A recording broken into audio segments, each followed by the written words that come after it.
Persia inmortal, el ascenso, la gloria y el legado de los persas. Hoy vamos a recorrer una de las civilizaciones más fascinantes de la historia, la de los persas.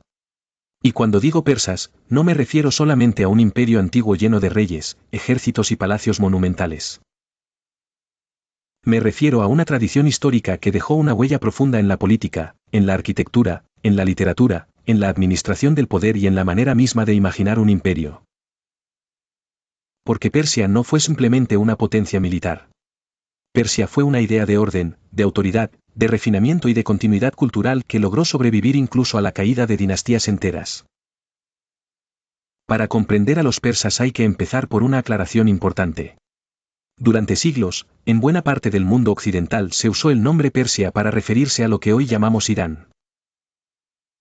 Ese nombre venía de Persis, o Fars, una región del sudoeste iraní asociada al pueblo persa y a la dinastía aqueménida.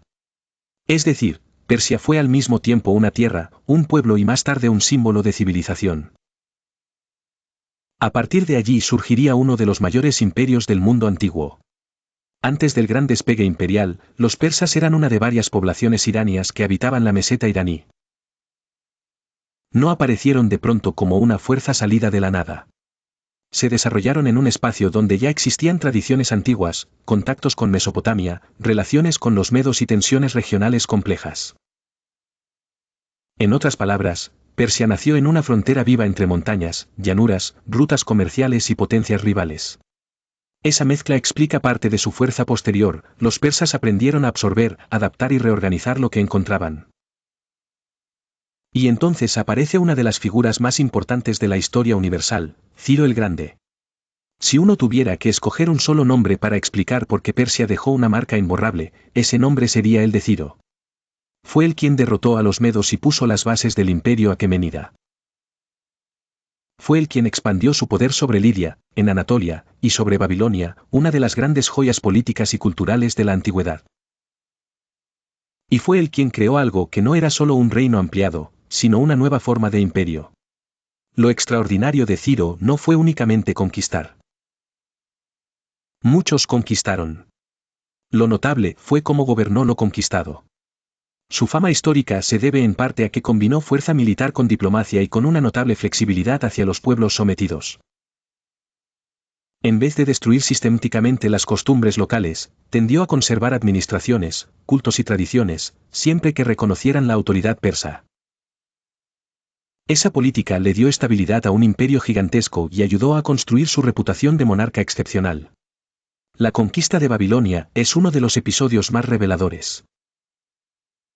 En la memoria histórica, Ciro quedó asociado a una imagen de gobernante pragmático y relativamente tolerante, en contraste con otras potencias que habían gobernado mediante deportaciones masivas o destrucción más abierta. Esa imagen, aunque idealizada con el tiempo, tuvo un efecto enorme, convirtió a Ciro en una figura admirada no solo por persas, sino por pueblos muy distintos. Y ese prestigio fue un activo político formidable. Con Ciro, Persia se extendió desde el mar Egeo hasta el valle del Indo. Eso no era una hazaña cualquiera. Era el surgimiento del que, en su tiempo, fue el mayor imperio conocido. Pero un imperio tan amplio no podía sostenerse solo con campañas militares. Necesitaba una estructura. Necesitaba caminos, impuestos, gobernadores, comunicación, legitimidad y una idea clara del poder. Ahí entra otra gran figura, Darío el I.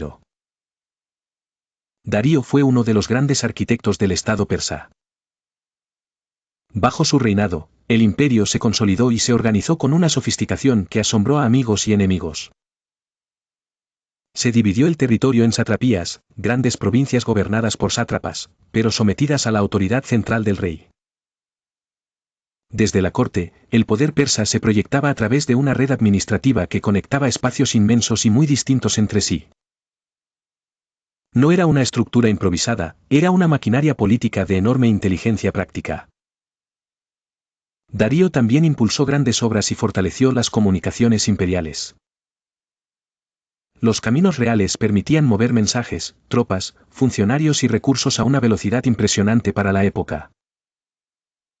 Desde Susa, una de las capitales administrativas, partían rutas que enlazaban el corazón del poder con regiones lejanas. En términos históricos, esto fue revolucionario. Persia demostró que un imperio multicultural podía mantenerse unido no solo por la espada, sino por la administración, la logística y la previsión. Y si hablamos de esplendor material, tenemos que detenernos en Pasargada, en Susa, y sobre todo, en Persépolis. Pasargada fue la primera capital dinástica fundada por Ciro y simboliza la fase inicial del arte y la arquitectura real aqueménida. Persépolis, en cambio, representa la grandiosidad ceremonial del imperio en su madurez, especialmente bajo Darío y sus sucesores. No era una ciudad cualquiera. Era una declaración en piedra. Era el lugar donde el Rey de Reyes se mostraba como centro visible de un cosmos político gigantesco. Cuando uno contempla los relieves de Persépolis, entiende algo esencial sobre los persas. Allí aparecen delegaciones de distintos pueblos trayendo tributos, vestidos con sus propias ropas, portando objetos de sus propias regiones. Eso no era casual. El mensaje era claro: el imperio no era una masa uniforme, sino una pluralidad ordenada alrededor del soberano persa. Persia se presentaba como un centro capaz de integrar diferencias sin borrarlas del todo. Ese detalle es clave para entender su durabilidad. Ahora bien, la historia persa no puede contarse sin hablar del choque con el mundo griego. Aquí entramos en una parte famosa, a veces simplificada en exceso por siglos de relatos centrados en Grecia. Darío intentó someter a las ciudades griegas y su expedición terminó en la derrota de Maratón. Más tarde, su hijo Jerjes, o Xerxes, lanzó una invasión gigantesca. Aparecen entonces nombres inmortales como Termópilas, Salamina y Platea. En la tradición occidental, estas guerras se narraron muchas veces como una lucha entre libertad griega y despotismo persa. Pero la realidad histórica fue mucho más compleja. Desde la perspectiva persa, Grecia era uno de varios frentes de conflicto dentro de una estrategia imperial amplia. El imperio no giraba alrededor de Atenas ni de Esparta. Persia seguía siendo una superpotencia continental con recursos inmensos y una experiencia administrativa incomparable. Las derrotas frente a los griegos fueron importantes, sí, pero no destruyeron de inmediato al imperio. Lo que sí hicieron fue alimentar una memoria cultural que luego magnificó el contraste entre Grecia y Persia, a veces deformando la imagen persa durante siglos. Esa es una idea que conviene subrayar: los persas fueron durante mucho tiempo contados por sus adversarios. Y cuando una civilización es narrada sobre todo por sus enemigos, suele quedar reducida a caricaturas. Se la pinta como lujosa, despótica, decadente o excesiva. Pero basta mirar su ingeniería política, sus obras monumentales, su manejo del espacio imperial y su influencia posterior para entender que estamos ante una de las grandes tradiciones estatales de la historia humana. La caída del imperio aqueménida llegó con Alejandro Magno. Después de las campañas macedónicas y de la derrota decisiva de Darío el III, Persia quedó sometida por el conquistador macedonio. Persépolis fue destruida en el contexto de esa conquista, en un episodio que quedó grabado como símbolo del fin de una era. Pero aquí está una de las grandes paradojas de la historia: Alejandro derrotó a los persas, sí, pero también quedó fascinado por ellos. Tomó elementos del ceremonial persa, incorporó prácticas imperiales y comprendió que no podía dominar Asia ignorando por completo la herencia aqueménida. Después de Alejandro vino el dominio seleucida, pero Persia no desapareció. Su identidad se reconfiguró. Y de esa recomposición emergería otro capítulo decisivo, el de los partos. Los partos, o arsácidas, gobernaron entre aproximadamente mediados del siglo a.C. y comienzos del siglo III de nuestra era. Construyeron un imperio que se extendía entre el Mediterráneo y las rutas orientales hacia India y China. Fueron célebres por su caballería, por sus arqueros a caballo y por su capacidad para contener a Roma. Con los partos, Persia recuperó condición imperial, aunque de un modo diferente a la aqueménida. El poder era más aristocrático y menos centralizado. Aún así, lograron algo extraordinario: convirtieron el espacio iranio en un puente entre grandes mundos. Bajo su dominio circularon mercancías, estilos, contactos diplomáticos e influencias culturales que ayudaron a tejer el inmenso entramado euroasiático. Persia no era solo un poder regional. Era un nodo de civilización. Más tarde, los partos fueron sustituidos por una nueva gran dinastía, los sasánidas. Y aquí muchos historiadores ven el último gran imperio persa de la antigüedad antes de las conquistas árabes del siglo VII. Los sasánidas surgieron a comienzos del siglo III de nuestra era y gobernaron hasta mediados del siglo VII. Frente a Roma y luego frente a Bizancio, fueron una potencia formidable. No eran una reliquia del pasado. Eran un rival estratégico de primer orden. El mundo sasánida reforzó elementos identitarios persas, dio nuevo vigor a instituciones políticas y convirtió la cultura cortesana iraní en un modelo de prestigio. En ese periodo, la frontera entre el mundo romano-bizantino y el iranio fue una de las grandes líneas de tensión de la historia antigua tardía. Las guerras entre ambos bloques no fueron simples escaramuzas. Fueron choques prolongados entre dos universos políticos de enorme ambición. Y sin embargo, incluso en medio de esas rivalidades, Persia seguía produciendo arte, urbanismo, simbolismo real y formas de pensamiento que influirían mucho más allá de sus fronteras. La idea de realeza sagrada, la etiqueta cortesana, ciertos modelos de organización imperial y parte del imaginario del poder en Asia Occidental y Central quedaron profundamente marcados por la experiencia persa. Ese legado no terminó con una sola dinastía. Fue reapareciendo una y otra vez. Luego llegaron las conquistas árabes y la islamización transformó profundamente el paisaje político y religioso de Irán. Pero aquí conviene evitar una visión simplista. No fue una aniquilación total de la identidad persa. Al contrario, con el paso del tiempo, la cultura persa se rearticuló dentro del mundo islámico y terminó ejerciendo una influencia enorme en él.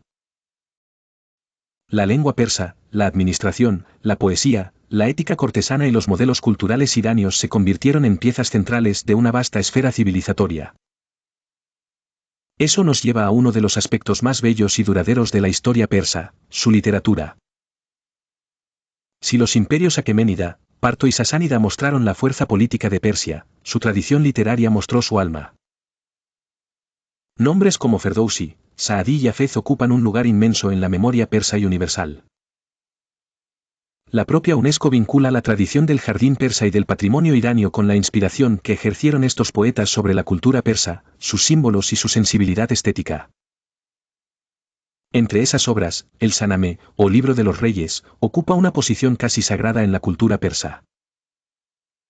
Es la gran epopeya nacional, escrita en más de 50.000 pareados según el Museo Metropolitano de Arte. No es solo literatura.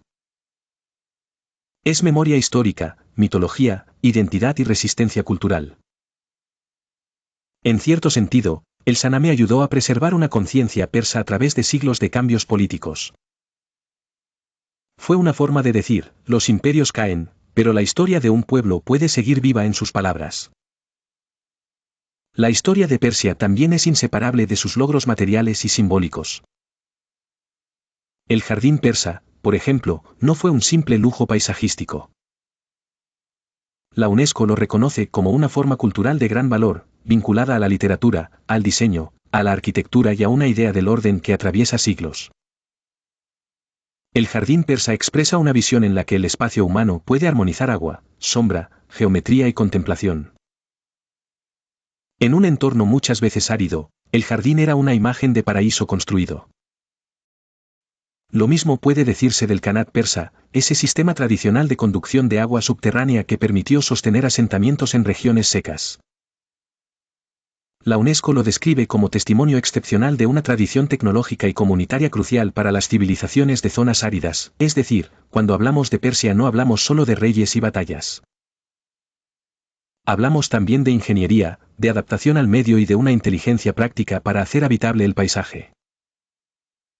Muchos siglos después de Ciro y Darío, Persia volvería a brillar intensamente con los safávidas. Esta dinastía gobernó entre comienzos del siglo XVI y el primer tercio del siglo XVIII, y desempeñó un papel decisivo en la configuración del Irán moderno. Bajo los safávidas, y especialmente bajo Sahabas, florecieron el comercio, las artes textiles, la pintura, la arquitectura y el esplendor urbano de Isfahán. Fue un renacimiento persa en clave islámica y cortesana. La corte safávida patrocinó alfombras, manuscritos, sedas y estilos artísticos de enorme refinamiento. Los talleres reales produjeron obras que hoy siguen asombrando por su color, su detalle y su elegancia. La pintura persa alcanzó nuevas formas de delicadeza visual, mientras la moda, los tejidos y el diseño cortesano se convertían en medios de expresión política y cultural. Persia no solo gobernaba, Persia seducía. Y aquí aparece algo profundamente interesante: a lo largo de los siglos, la fuerza persa no residió únicamente en la capacidad de conquistar, sino en la capacidad de irradiar cultura. Muchas civilizaciones fueron temidas.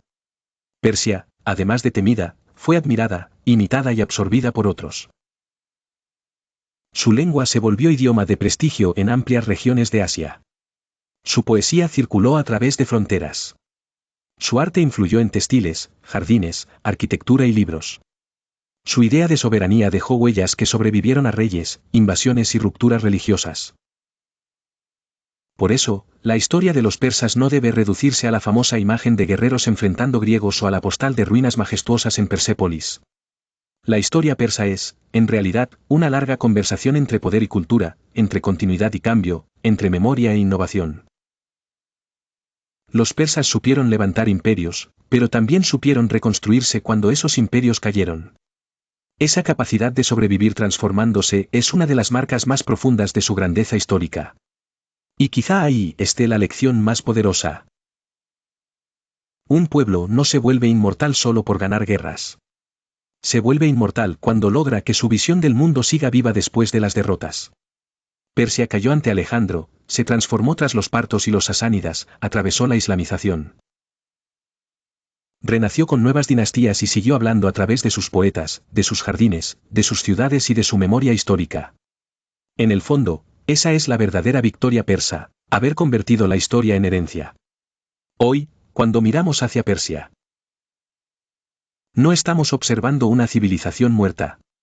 Estamos contemplando una de las columnas maestras de la historia de Eurasia. Desde Ciro el Grande hasta Fez, desde Persépolis hasta Isfahán, desde el camino real de Darío hasta los jardines persas, lo persa sigue hablándonos de organización, belleza, ambición y permanencia. Y quizá por eso su historia sigue fascinando tanto, porque en ella vemos no solo el ascenso y la caída de reyes, sino el extraño milagro de una civilización que se negó a desaparecer. Si algo demuestra la historia de los persas, es que el poder puede conquistar territorios, pero solo la cultura conquista el tiempo. Y Persia conquistó el tiempo. Gracias por ver.